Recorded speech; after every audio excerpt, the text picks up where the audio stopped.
sei se você já parou para pensar por que é retiro. Se retirar, se afastar de algumas coisas, de algumas atividades, de um espaço da correria do dia a dia, para ouvir mais Deus.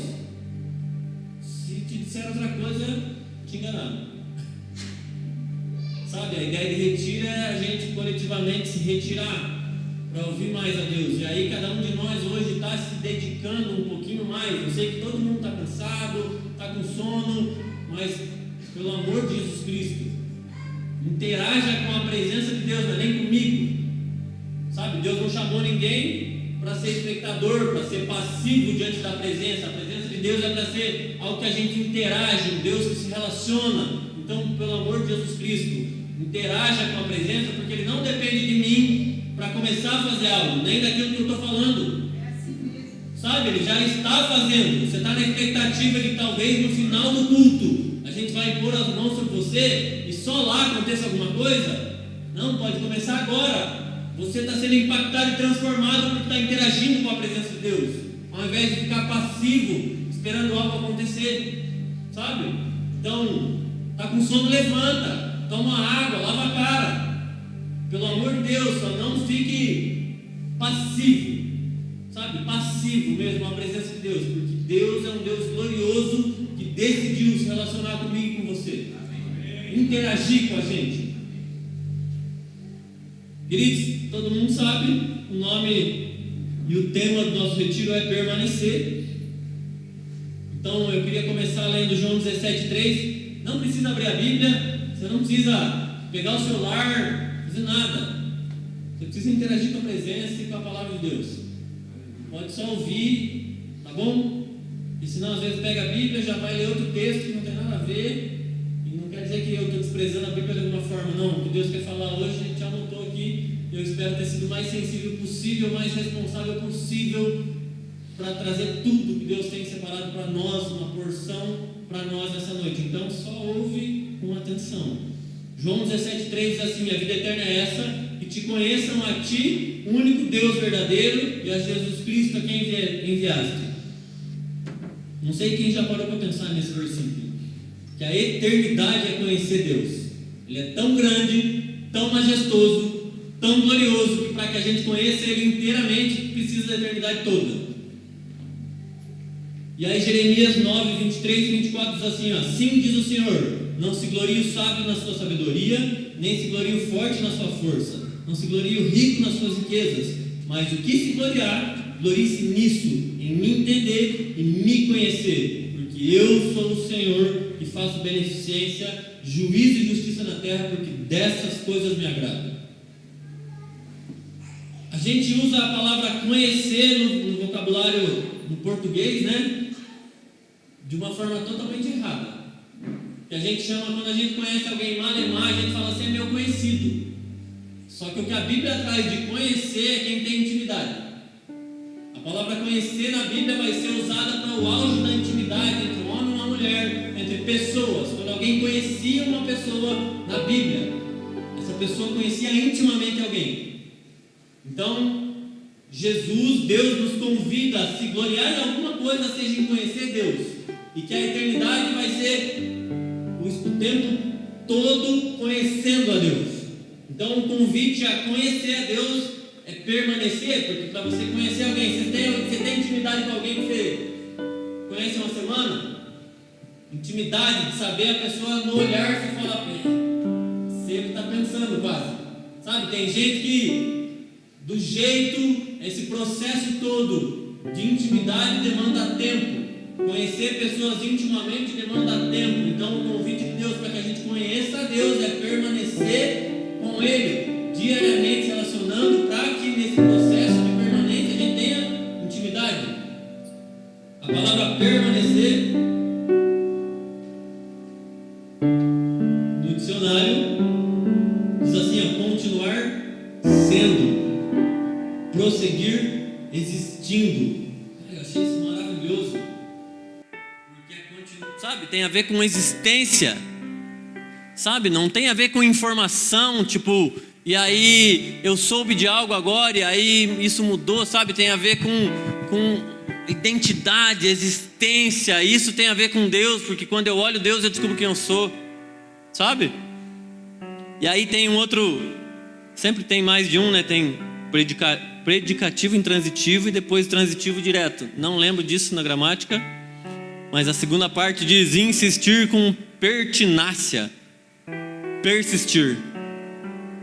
Permanecer tem a ver com a nossa identidade, em continuar existindo de uma forma perseverante, sabe? A gente se esforçar tem a ver com a nossa parte, tem a ver, porque Deus fez todas as coisas já. Na cruz ele disse está consumado. Ele disse está consumado, não vai ser, está. O que ele devia ter feito por nós, o que poderia ter feito por nós, ele já fez. Temos livre acesso à presença de Deus. E agora nós escolhemos, quando escolhemos, permanecer para conhecer esse Deus. Só que a gente precisa ter clareza de que para conhecer tem que ter um compromisso. Quando a gente começa uma amizade com alguém, ela demanda um compromisso mútuo para que haja intimidade um dia. Das duas partes. Se eu, enquanto eu quero ser amigo de alguém, eu me esforço, me dedico, separo tempo para a pessoa, e ela não tem isso de uma forma recíproca, a gente vai ser íntimo? Olha o barulhinho. Vai ou não vai? Não vai. Tem que ser algo, uma via de mão dupla, digamos assim. As duas partes têm que se envolver num processo de dedicação. A gente sabe que a parte de Deus é extremamente envolvida e dedicada, disciplinado, sabe? Constante, imutável.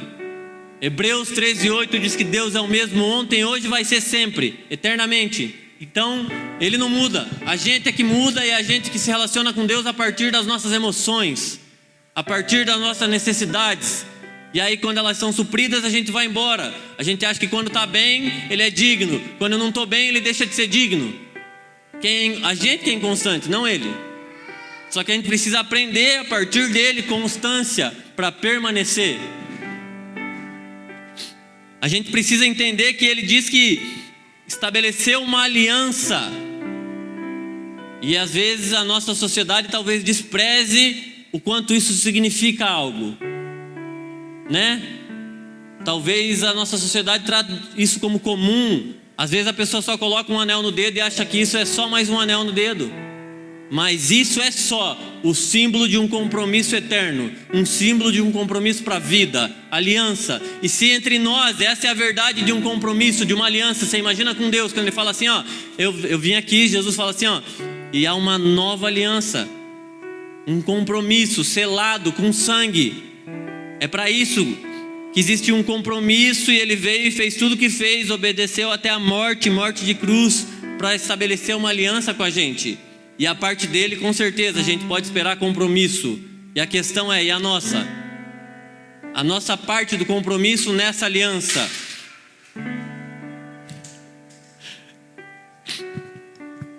Lucas 22:20, ele fala assim, ó, da mesma forma depois tomou a ceia e o cálice, dizendo assim, esse cálice é a nova aliança no meu sangue, derramado em favor de vocês. E aí a gente ouviu uns dias atrás, para algumas pessoas eu compartilhei um podcast do Juscelio de Souza, quem não conhece, ele é pastor hoje do Mevan de Campinas. Ele fala assim, ó, aliança sustenta relacionamento e não o contrário. Ele fala assim, porque às vezes eu não estou de bom humor, às vezes a gente teve até uma briga, às vezes tem alguma coisa errada, mas eu tenho uma aliança com aquela pessoa, então a aliança sustenta, mesmo quando o relacionamento está abalado. A aliança vai sustentar o relacionamento e não o contrário, senão eu estava lascado. A nossa inconstância é assustadora, na verdade. Então a gente precisa ter base que Jesus veio estabelecer uma aliança conosco, e a gente precisa corresponder a essa aliança, tendo clareza do nível de comprometimento que Ele está falando, sabe?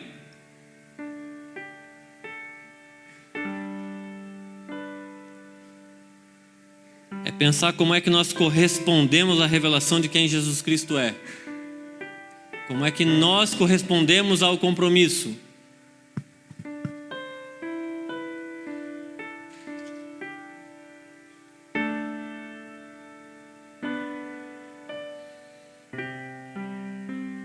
Sabe daquela mulher que quebrou o vaso? A gente tem até canções que falam dessa passagem. Marcos 14:3 diz, estando ele em Betânia, sentando-se à mesa em casa de Simão, o leproso, veio uma mulher que trazia um vaso de alabastro com um unguento de nardo puro de muito preço, e quebrando o vaso lhe derramou sobre a cabeça. Jesus fala que aquela mulher teve fé. Eu lembro que isso me gerava até um estranhamento, de falar se a fé é o firme fundamento das coisas que não se veem, mas que se creem. Eu falo, ela estava vendo. Mas a loucura é que mesmo em meio a uma multidão que não tinha reconhecido Jesus como Messias, ela estava vendo que ele era o Messias. E a atitude dela demonstrou. Então, quando ela entendeu quem ele era, ela teve uma atitude que correspondeu ao valor que ela dava, sabe? Ela falou, cara, tudo isso aqui, ó, pode valer muito, mas diante dele isso não vale nada. E quebrou o vaso, sabe? É muito louco, porque você parar para pensar, quando você quebra o vaso não dá para usar mais, assim. Aquilo que você carregava, o valor que tinha naquilo lá, ainda mais que fala de um unguento, um nardo, não tinha como catar do chão, não tinha como pegar de volta. Me arrependi, ai. Não, ela quebrou algo, ela sabia o valor que aquilo tinha, só que aquilo era para corresponder ao entendimento que ela tinha tido de quem Jesus era. A gente precisa quebrar os nós. Aquilo que a gente dá valor, aquilo que às vezes era muito valioso, quando a gente entende quem Deus é, isso perde o valor e fala, agora eu não preciso mais disso. Eu posso daqui para frente viver sem isso, porque o valor dele é muito maior. E aí a gente corresponde a uma aliança maravilhosa, sabe? É uma atitude de correspondência, sabe? De reagir. Tem um cara que diz que o Irão conheceu amigo nosso, conhecido, sei lá. Eu não vou usar essa palavra conhecido, mas o cara, ele falava que o Kiko, carioca, ele falava que o cristão não é medido pelas ações e sim pelas reações. Ele falou, nas ações tem várias pessoas que não conhecem Jesus que podem ser retas. Às vezes tem honestidade, tem princípios. Só que aí quando o calo aperta, quando o bicho pega, quando chacoalha, quando as circunstâncias abalam, ela mostra quem ela está cheia. Se de Cristo ou se de um monte de outras coisas. Tem um exemplo num livro que ele fala que a gente é como uma xícara de café, que quando chacoalhada você vai saber o que tem no fundo, se era pó amargo ou se era a doçura de Jesus, sabe? Aí às vezes a gente é super espiritual, mas muito assim, ó. Às vezes a gente tem uma bênção. A primeira adversidade que acontece na vida, a gente já está praguejando, a gente já está falando besteira, murmurando e atacando os outros. E aí eu acho que essas circunstâncias demonstram do que a gente está cheio. E aí não é para a gente ser envergonhado diante dos outros, para a gente olhar, porque a Bíblia fala, examine o homem a si mesmo. A gente olhar para nós e falar, eu estou meio enganado, eu jurei que eu estava muito crente, cheio do Espírito, e não é bem do jeito que você imaginava. E é Deus te envergonhando? Não, é Deus trazendo alinhamento para falar, ei, vamos melhorar? Estou junto com você. Sabe, eu quero que você corresponda na mesma medida, e eu te ajudo a corresponder, porque eu sei que na tua força você não consegue. Então, conta comigo, sabe? Mas você precisa ser verdadeiro, você precisa reconhecer que está bem diferente do que você imagina, sabe? E aí, a gente tem uns símbolos espalhados pela chácara, no sentido do tema do retiro, né? O cartazinho e tal. Eu acho que sempre quando penso em permanecer, acho que desde o começo que a gente começou a conversar sobre isso, me vinha esse versículo, esse capítulo na mente, João 15. Não sei quantos lembram. Jesus fala, aquele que estando em mim não der fruto, eu corto e lanço no fogo. Na minha cabeça isso já não fazia sentido. A primeira vez que eu li, eu não consegui entender, porque para mim estar ligado na videira, conectado em Deus, que é a fonte da vida, e não frutificar já não encaixa, sabe? Você fala, como assim? Mas ao mesmo tempo, se a gente for ali fora agora e olhar uma árvore frutífera, talvez tenha alguns galhos que não dão fruto. E a diferença é o que eles estão fazendo com o que eles recebem que vem da raiz.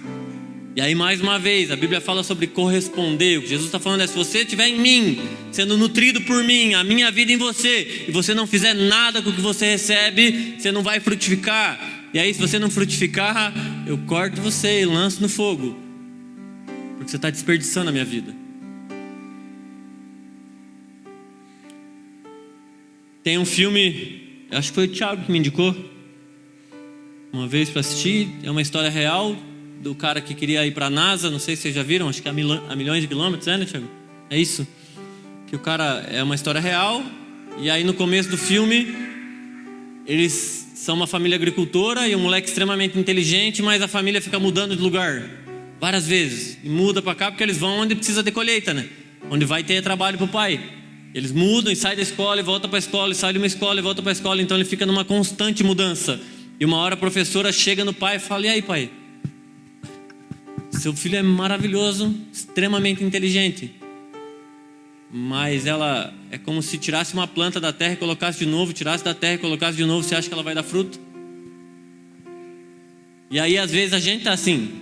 Às vezes a gente está desse jeito. A gente acha que permanece, mas na verdade a gente fica saindo da terra e voltando para a terra, saindo da terra e voltando para a terra, sabe? E sai e volta, uma inconstância gigantesca. E aí a gente olha para a nossa vida frustrado e não sabe por que não frutifica.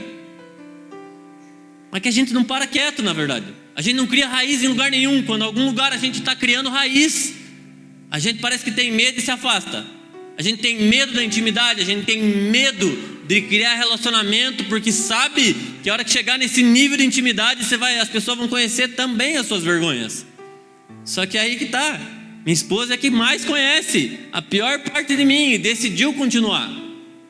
A partir daí o nosso relacionamento tem um nível de intimidade que a gente gera frutos, sabe? É saber que há um lugar de segurança na intimidade, mas a gente tem que parar de fugir desse lugar. A gente talvez foi frustrado, machucado, sei lá o que aconteceu nas nossas vidas, na nossa história. E quando a gente chega próximo de estabelecer intimidade com alguém, a gente se afasta, a gente boicota. E aí a gente parece uma planta sendo tirada da terra e colocada em outra, tirada da terra e colocada em outra. E ela nunca se fortalece no nível suficiente para frutificar. A gente precisa aprender com Jesus sobre constância. Se a gente usar o exemplo da planta, eu nunca vi uma planta arrancar a si mesma da terra e ir para outro lugar. Já viu uma árvore levantar? Só em Nárnia que a árvore levanta no filme. Sei lá. Que a árvore cria a perna, sai e vai em outro lugar. Isso não existe. E se nós somos uma árvore, uma videira, nós somos uma planta nas mãos do bom agricultor, a gente tem que largar a mão desse talvez autonomia de se desligar da terra, porque agora nós decidimos permanecer. Sabe, se a gente falar, não, eu quero frutificar, se eu sou uma planta nas tuas mãos, Jesus, pode fazer o que for necessário, podar quantas vezes for necessário, mas me ajuda a permanecer aqui. Que a gente chama Jesus de Senhor sem ter clareza do que isso significa. A gente nunca foi escravo. Talvez do pecado, nessa analogia a gente pode usar, mas escravo de verdade nunca foi. E aí não tem clareza, a gente acha que é bonitinho chamar Jesus de Senhor. Mas isso você está dizendo assim, minha vida é dele, minha vida pertence a ele. É dele, se é dele ele faz o que ele quiser, não o que eu quero, de acordo com as minhas emoções, com a minha inconstância. É o que ele quer fazer. Esses dias rolou uma situação na escola da Laura, uma menininha disse que um amiguinho tinha dado um lápis pro outro e tal, e aí pediu de volta. Eu falei, mas deu ou emprestou? Falei, porque se deu, faz o que você quiser. Se você me der uma coisa e eu quiser quebrar, é minha, ué. Não é? Se você me der, eu lembro uma vez minha avó quis me dar um relógio, e nessas loucuras na igreja, eu tinha dado vários relógios já. Ela me dava, uma vez no culto, alguma coisa, eu dava para alguém. Nunca ficava com relógio. Aí um dia ela veio me dar um relógio novo, ela falou, esse aqui não é para dar para ninguém. Eu falei, vó, a senhora está me dando, a senhora vai deixar usar. Ela ficou meio assim, eu falei, com todo cuidado, não querendo ser grosso com ela. Eu falei, a senhora está me dando, a senhora quer deixar eu usar. É seu e a senhora quer deixar usar. Dela meio que, eu falei, porque se for meu e um dia Deus falar comigo, eu vou dar, eu não quero que a senhora fique chateada. Porque se for meu, eu vou fazer o que eu quiser. Mas se a senhora quiser deixar comigo e for isso mesmo, tá tudo bem. Só quero entender. Ela falou, não, é teu. E se Jesus mandar, obedece. Amém. Então é isso. Só que hoje, quando a gente chama Jesus de Senhor, a gente não tem clareza de quem está dizendo, Deus, a nossa vida é tua. Faz o que quiser com ela. o que você quiser com ela. É isso que você está dizendo quando você fala, Ele é meu Senhor e meu Salvador. Então, se a gente é uma planta nas mãos dele, a gente tem que aguentar os processos de poda, os processos que tem hora que tem que mexer na raiz, tem que dar a mãe, minha sogra, manja das plantas, sabe que às vezes tem que dar uma mexida na raiz, tem que puxar e tira a terra e põe mais terra. Eu acho que se a planta tivesse consciência, ela fala, para, você está me arrancando. Não, ia ficar assustada. Mas ela sabe o que está fazendo. Tem planta na nossa casa que eu não manjo e não me dedico nessa parte. Minha esposa me cobra nesse sentido. Estava morrendo. Ela chegou lá, fez um rebuliço ali e tá boa agora. Maravilhosa, assim, ó. Tem hora que Jesus vai mexer em você, vai mexer nas tuas estruturas, sabe? E não é para você ficar assustado achando que Ele está te arrancando, te chacoalhando, vai tirar a vida. Ou você da fonte da vida. Ele está falando, cara, eu quero que você frutifique. Eu quero que você tenha vida, a minha vida em você, então confia. Eu sei o que eu estou fazendo. Ele sabe o que está fazendo, a gente precisa confiar. Mas a gente precisa lembrar da seriedade da aliança que Ele estabeleceu com a gente para corresponder num nível de confiança, em permanecer e decidir permanecer indiferente das circunstâncias. Para um dia a gente poder falar que a gente ama Jesus igual Ele ama a gente, incondicionalmente. Não importa quanto eu tenha, quanto eu deixe de ter. Não importa o que aconteça na minha vida aqui, o Senhor continua sendo digno. Jeremias 17:8 fala: como uma árvore plantada junto aos ribeiros. A árvore permanece. Se você olhar uns pinheiros que tem aqui hoje, cara, você vai pensar que quantos anos, eu não pesquisei isso aí, mas um pinheiro para chegar do tamanho que está, que a gente olha ali, está há muito tempo. A gente precisa permanecer nesse nível, parar de achar que a vida com Deus é corrida de 100 metros, que a gente dá um tiro de emoção empolgado, a gente se empolga. E aí a gente sai correndo, sabe? Vou começar numa igreja nova, não sei o quê. E aí de repente a gente cansa. E aí na verdade Jesus chamou para uma maratona de muitos quilômetros. Nem que seja naquela marcha atlética, você continue pro resto da vida. Nem que seja um passinho de cada vez. Mas é para uma maratona para a vida inteira, não uma corrida de 100 metros, para daqui a um ano você estar desviando, desanimado. Uma árvore permanece no relacionamento com as pessoas, no relacionamento com Deus, sabendo que não tem plano B. Não existe plano B. Com Deus a gente vai para Jesus e fala: Jesus, se o Senhor não falar comigo essa noite, eu vou embora, hein? Eu acho que Ele dá risada, sério, assim, para não ser chato com a gente, assim, eu acho que Ele dá risada da gente, fala: filhão, sério? Sabe, criança fazendo birra? Ela acha que ela tem muito poder para fazer muita coisa. Quase que, sabe, criança bem pequenininha, quando fica brava com a gente, fala: vou embora. Arruma a mochila, sabe? Tem nem para onde ir, não sabe nem. Às vezes fala: vou para casa da minha avó. A gente brinca: vou para casa da minha avó, né? Nem sabe como é que chega lá. Às vezes a gente faz assim com Deus: porque se o Senhor não falar comigo, se o Senhor não fizer tal coisa, eu vou embora. Ele fala: a gente precisa sustentar uma decisão a vida toda. Os homens que viram Deus na Bíblia viram uma vez, um encontro que foi suficiente para toda a vida, para todas as adversidades. Cara, Paulo, pensa alguém que passou perrengue na Bíblia, cara. Quase que o Novo Testamento inteiro foi escrito por ele. O cara que eu acho que mais passou perrengue ali foi ele.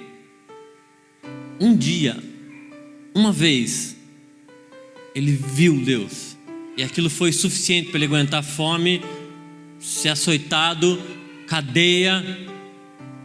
Imagina, a gente nunca apanhou por causa de Jesus. Sem apanhar a gente já está negando, imagina. Eu me questiono qual é o entendimento que a gente tem em relação a permanecer nessa aliança, a corresponder a esse Deus, que eu acho que se ameaçar a gente já está negando, cara. Quem dirá levar... eu leio a Bíblia e eu vejo os discípulos tinham acabado de ser açoitados e eles saíram felizes, entendendo que eles eram bem-aventurados. Caraca, gente, eu acho que Deus, nós estamos longe disso aí. Ajuda a gente a entender o nível que essas pessoas entenderam, a ver o Senhor como essas pessoas viram. A gente cantou a fogo nos teus olhos. Cara, você já viu isso de verdade ou você fica só imaginando? Você já teve um encontro real com Deus que você sabe que era você e Ele? Não é porque era uma música calminha, não é porque a luz estava apagada, era você e Ele. Teve um encontro que mudou a tua vida. Cara, você não teve... Jesus, por favor, esses dias aí, faz com a gente. Sabe, nesse retiro, se não aconteceu ainda, eu desesperadamente, eu falo, cara, eu quero que aconteça. Eu estava conversando hoje de tarde com irmãos que, cara, as experiências mais fortes que eu já tive com Deus foi dentro de um ônibus, sozinho, sem conseguir ficar de pé, da presença gloriosa de um jeito que eu não conseguia falar, cara. De eu chegar na faculdade chorando copiosamente. E as pessoas preocupadas se eu estava mal, eu só falava, eu estou bem, deixa eu, cara. Não conseguia abrir a boca para falar nada quase. Era só, estou bem, e as pessoas apavoradas comigo. Não era porque alguém pôs a mão sobre mim, eu não estou desprezando isso. A gente como liderança acredita na imposição de mãos, é bíblico. A gente acredita que às vezes você precisa de um empurrãozinho, da gente orar junto, sabe, de um incentivo. A gente precisa, a gente é humano. Mas a gente quer que cada um, cara, o versículo que eu tenho desespero para ver isso acontecer, Jeremias 31, não lembro o versículo certinho, mas ele fala assim, ó: vai chegar um dia que ninguém vai precisar ensinar ninguém, todos me conhecerão. Todos me conhecerão. Sabe? E aí de novo, conhecer, todos terão intimidade comigo, todos me conhecerão plenamente, todos. Cara, eu não vejo a hora disso acontecer. Eu falo, Deus, é tão bom estar com o Senhor, maravilhoso, que eu não consigo nem me desviar. Eu já tentei viver sem Deus, não consigo. É igual trancar a respiração e achar que vai dar ruim para Ele. De novo, uma criança tentando viver sem o ar que respira, não dá, cara. Mas você acha que é porque eu sou bom em alguma coisa? É nada. É que eu fui encontrado por Deus de uma forma que não tem como, eu não consigo pensar a minha vida sem Deus, cara. E meu desespero é falar, cara, que cada um de vocês possa ter essa verdade, sabe? Ter encontrado Jesus, entender a grandeza dessa aliança, desse amor, sabe? Falar, cara, não tem nada que me tire daqui, ninguém me arranca daqui, se Ele não quiser me cortar, ninguém me tira, que eu estou enraizado nele, e daqui eu não saio. Não importa o que aconteça, verão, inverno, não importa a estação, não importa se você acha que está seco ou não. Ele fala, na estação certa, vai frutificar, porque você está plantado ao ribeiro, sabe, na beira das águas. Sabe, parar de só cantar coisas, a gente viver essas verdades.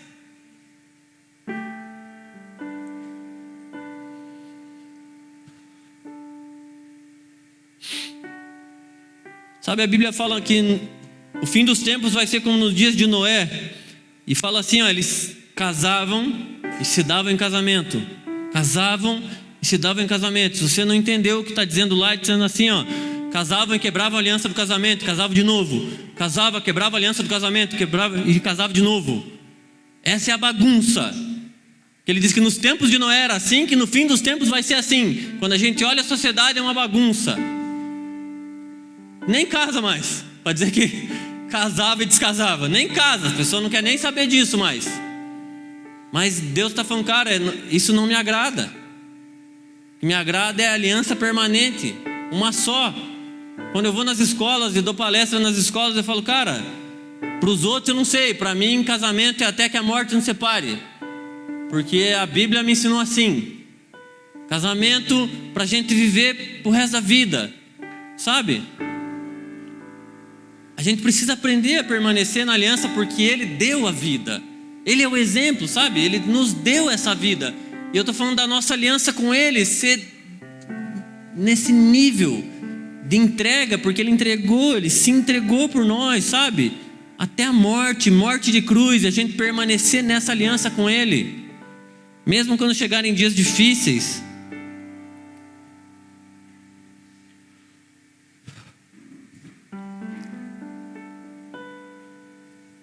Sabe quando o exemplo do casamento me vem na cabeça? Primeiro eu penso que eu não casei com a Lô porque me faltava opção. Puxa vida, sobrou essa. Né? Privilegiado que fui eu, né? Mas ufa, alguém, né? Mas não é, e nem ela casou comigo por medo de ficar sozinha, cara. Casou porque um dia Deus gerou um sentimento entre nós e que isso fez a gente querer estabelecer uma aliança. E que tem dia que a gente pode se quebrar, cara. Mas a gente fala, essa aliança permanece.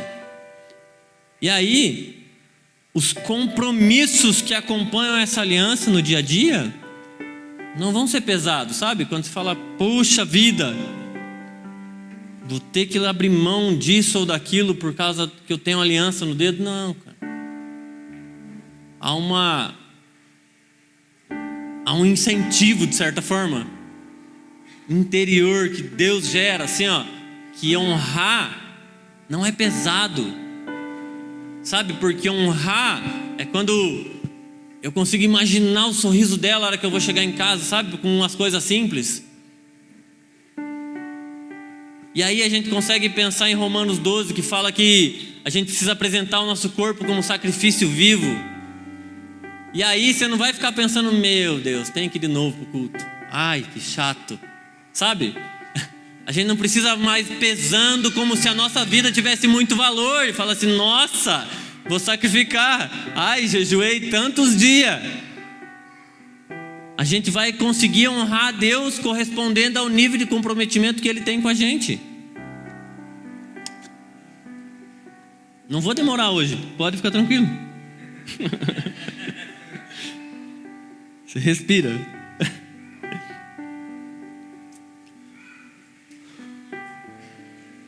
A pergunta que eu faço pra gente não é para se você entrar em crise e passar mal, mas é que tipo de noiva nós somos enquanto igreja? Qual o nível do nosso comprometimento com Cristo? Sabe? Porque o dele é o máximo, incomparável. Sabe, em Mateus capítulo 8, do 21 ao 34, tem a passagem que ele vai chamando as pessoas, ele fala, chamem as pessoas nas ruas, e aí cada um dá uma desculpa, sabe? Ah não, mas eu tenho que fazer isso, ah não, eu tenho que fazer aquilo. E aí uma hora ele fala pro cara assim, ó, deixe os mortos sepultarem os seus mortos, sabe? O que eu entendo quando ele termina com essa frase é dizer, para de dar desculpa, para de achar justificativa, e se entrega, melhor coisa, cara. Para quem já brigou com Deus, sabe que a melhor escolha do universo é se render. Que quanto mais briga, mais aperta a algema. O negócio fica pior para nós.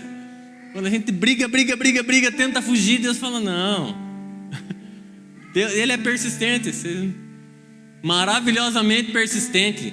Tem uma música que chama Infalível Amor. Eu lembro que eu voltando da nossa lua de mel, a Lô dormindo no ônibus, eu vim chorando de Santa Catarina pra cá, pensando nisso. Falei, cara, não falha mesmo, né? Sabe? Esse amor não falha, né? Eu já tentei fugir pra caramba. Não falha. Não vai falhar na sua vida, nem na minha. Confia.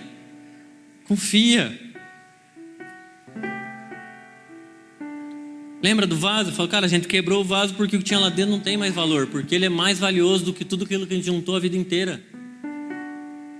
Tudo que a gente juntou a vida inteira, ele vale mais, cara. Só que a questão é se a gente entende quem ele é, se a gente entende a revelação e a grandeza do amor dele, da aliança dele, do compromisso dele, pra gente corresponder e permanecer nessa aliança, sabe? A W. Tozer diz assim, ó, o primeiro pensamento, não lembro se a frase é bem assim. A Lu está lendo esse livro. O primeiro pensamento que vem na sua mente quando você pensa em Deus, em quem Deus é, a coisa mais importante sobre você mesmo. Sabe, se a primeira coisa que eu penso quando eu penso em Deus é pensar, sou filho, Ele é pai, sabe? Define tudo. Tudo, porque eu me porto como alguém que tem um pai majestoso. Eu falo, ele é pai. Se a primeira coisa que vem, ele fala, é majestoso. Isso define quem eu sou quando eu penso nele, define quem eu sou, porque a minha relação com ele é a partir de quem eu vejo. Então, querido, Deus não é um carrasco no céu. Vou te falar, não tem um anjo borracheiro. Não sei se você sabe dessa, que tem gente que acha que quando você erra, Deus manda um anjo apagar seu nome no livro da vida, quando você acerta, ele manda escrever de novo. Não existe. Quando você reconhece essa grandeza e fala, Deus, eu te quero na minha vida, de verdade. Teu nome é escrito no livro da vida, nada vai fazer isso ser apagado, cara. Porque é com o sangue da aliança de Cristo, sabe? Nada apaga teu nome de lá, querido. Você não tem essa capacidade, você não tem a capacidade de fazer Deus te amar menos.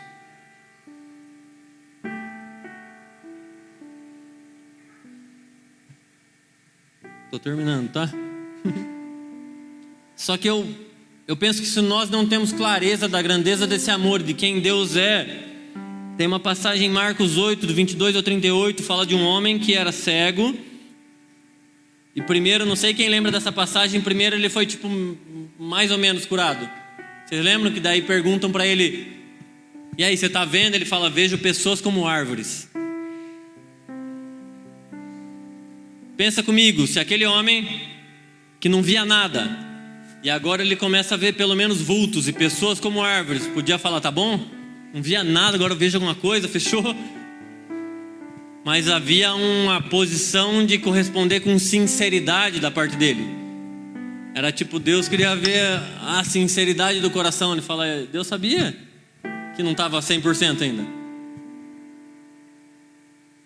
Às vezes a gente teve uma vida ruim e tem um toque de Deus, da parte de Deus, e nos falta sinceridade. A gente se contenta em ver mais ou menos curado, uma meia revelação de quem Ele é.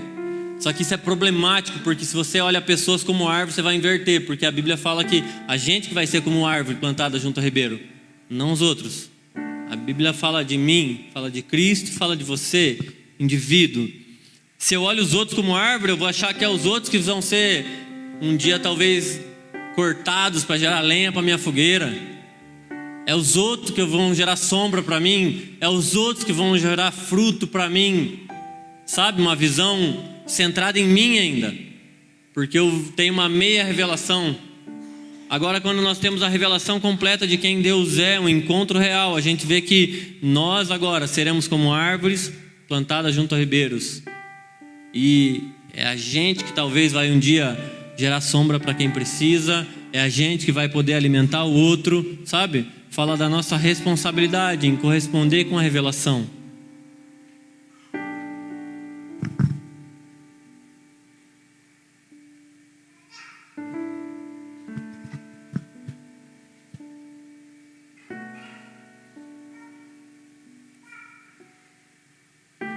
E a aliança fala mais do que aparência ou um bom discurso. Eu queria encerrar de certa forma com isso. Há uma passagem em Mateus 21, do 20 ao 22, que diz que Jesus amaldiçoou uma figueira. Vocês lembram dessa passagem? Que ele amaldiçoou uma figueira. E a passagem mesmo fala que não era tempo de figo. E aí eu sempre ficava me perguntando, Deus, por quê, né? Pô. Só que Jesus não deixou nada em vão nas escrituras para nós, né? Mas eu sempre me questionava, Deus, não entendi por quê, né? Que o Senhor fez isso, né? Ficou bravo, sei lá. Aí diz que a explicação mais teológica possível é que muitas figueiras naquela época, eu nunca vi uma figueira hoje, mas diz que muitas figueiras elas davam fruto mais cedo, ou elas tinham a aparência de uma árvore madura antes, sabe? Aparência. E aí diz que pelo fato daquela figueira ter a aparência de uma árvore madura, mas não frutificar como uma árvore madura, ela foi amaldiçoada. Oh, isso já me pega demais, assim. Tem uma canção do Ministério Zoe, eu vou ler um trecho aqui. Quem já ouviu, ela fala, fica aqui, Pai. Ela fala assim, ó: eu não sou tão seguro quanto tento mostrar. Eu não sou tanto maduro quanto tento disfarçar. Eu não passo de uma criança que cresceu. Eu sou a mesma criança que você conheceu. Nossa, eu já chorei demais ouvindo essa música. E não é para ser emotivo. É para falar, eu já fiz isso, falar, eu achava que eu era maduro. Eu achava que eu era um cristão super espiritual, que devia estar frutificando e me incomodava por não estar. E me dava um medo de falar, Deus vai me lançar no fogo, porque eu não tenho um fruto sequer. Eu tinha medo dessa passagem, falar, poxa Jesus, eu acho que eu já estou na hora, sabe? Deus devia falar, que menininho arrogante, né? Eu olhando para mim e falando, Deus, olha aí, ó, sou uma árvore frondosa já. Eu devia estar frutificando, o que está acontecendo? Questionando Deus e com medo ao mesmo tempo, né? Mas eu lembro que quando eu ouvi essa música, eu falei, é verdade. Eu não sou nem mais ou menos maduro. Eu cheguei a falar assim, acho que eu sou tipo um adolescente espiritual. Eu não estou criticando os adolescentes, estou falando que eu na minha adolescência, eu queria os benefícios de ainda ser criança, tipo assim, aquele limbo, que eu queria ganhar presente no dia das crianças. Mas quando tinha coisas que eu precisava ser mais velho, eu queria acessar essas coisas também, sabe? Não, veja bem, eu já sou mais velho. Se minha avó me tratasse como criança, eu ficava bravo, mas eu queria presente no dia das crianças, sabe? Eu estou falando de mim. Quando eu ouvi essa música, eu falei, caraca Deus, eu sou esse aí, ó, adolescente espiritual. A minha adolescência, eu estagnei, porque eu tive medo. Essa é a verdade. Eu tive medo de assumir responsabilidades que precisava e me alimentar da forma que precisava para crescer e amadurecer da forma que precisava, e queria os benefícios da falta de responsabilidade, de não ser líder, de não ser algumas coisas, porque iam olhar para mim e eu falo, não, vixe, isso aí vai dar errado. Cara, a gente não tem que ter aparência, a gente tem que dar fruto. E para dar fruto a gente precisa permanecer criando raízes nele, raízes em Deus. Sabe, para ser bem rápido mesmo, a palavra de hoje é um convite de Cristo, falando, cara, filho, filha, permaneça, porque eu quero você como árvore frondosa, que vai frutificar na estação correta, sabe, que vai alimentar muita gente, sabe, vai poder cobrir pessoas, sabe, vai poder ser abrigo, alimento. Mas você precisa admitir e reconhecer qual é o teu nível de comprometimento para corresponder a essa aliança e falar, eu decido permanecer e eu quero criar raiz em Deus. E se você, como eu, é o cara que é uma aparência maravilhosa, que a primeira coisa que a gente vai para Jesus, a gente muda a aparência, né? Começa a se vestir bem, a gente acha que é isso. A gente acha que às vezes a gente acha que colocar uma roupa melhor e melhorar aqui, ó, e parar de falar palavrão, tá tudo bem. Sendo que é só aparência. Em Joel ele fala assim, ó, não rasguem as vossas vestes, rasguem os vossos corações. Ele está falando, eu não me preocupo com a aparência. As vestes às vezes você rasga na frente dos outros para chamar a atenção dos outros e mostrar que você é muito espiritual. Só que Deus fala, não quero que você mostre nada para ninguém, eu quero ver teu coração. Rasga o teu coração diante de mim, que o que está aí dentro eu vou ver. Talvez você seja uma pessoa que acha que é madura ou quis parecer madura diante dos outros, e não tem nada de errado ainda não ser. Processo. Se você estiver enraizada em Cristo, esse momento vai chegar, sabe? Amadurecimento é processo. O teu papel é permanecer como árvore, permanecer. A tua responsabilidade é permanecer. Ô filho, eu acho. Vocês escutam, né?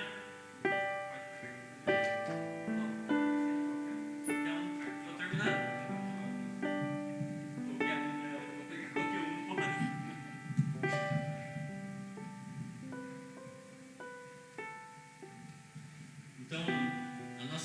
responsabilidade, nosso papel é permanecer, corresponder a essa aliança sem ansiedade. Várias vezes eu dou esse exemplo. Uma criança não faz força para crescer. Ela faz o que ela tem que fazer, come e dorme. Se ela se alimenta bem e ela dorme bem, ela vai crescer dormindo ainda, veja só. E diz que a parte do corpo mais desenvolve naquele momento de descanso que a criança está crescendo. Nosso papel é nos alimentar da fonte que é Cristo, dos nutrientes que existem em Cristo, ligados na videira, enraizados em Deus, descansar em Deus. Obrigado. Para crescer, teu papel é quando Ele chamar, você ir se alimentar de tudo que Ele tem para você, para mim e para você, descansar em Deus. A nossa responsabilidade é permanecer. Não é assim, Deus é convite, mas para nós entendendo a realidade aqui é uma convocação. Permaneçam, que nós possamos daqui muitos anos. A gente fica tentando calcular quando que ele vai voltar, não sabemos, né?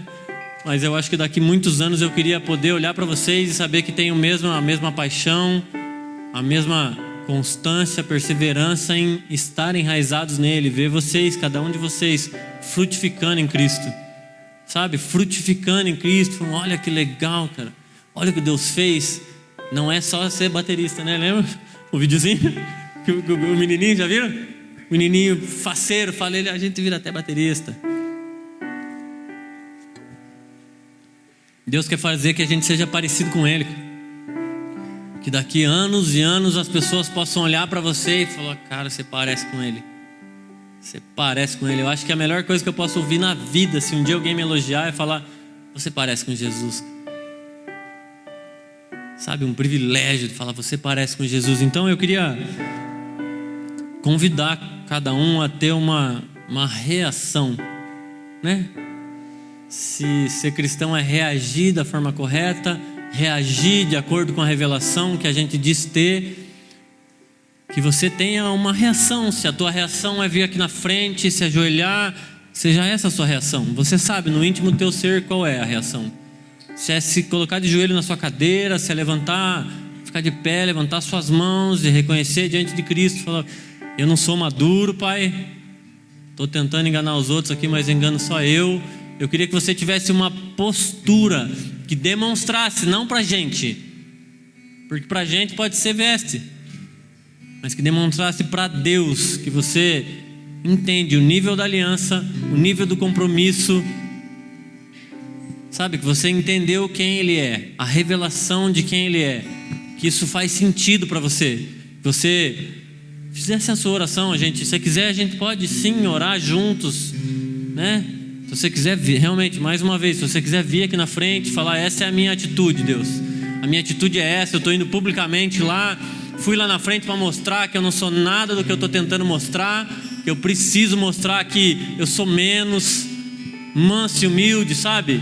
Que em mim não tem nada de bom, que seja essa, mas que você tenha uma reação. Mais uma vez, eu comecei falando, pelo amor de Jesus Cristo, não seja passivo, não seja passivo. As verdades de Deus, cara, faça alguma coisa.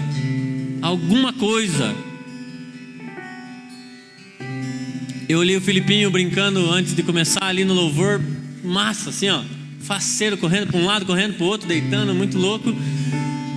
E eu lembrei que o Judá Bertelli falava, se você quer algo de Deus que você nunca teve, faça para Ele algo que você nunca fez.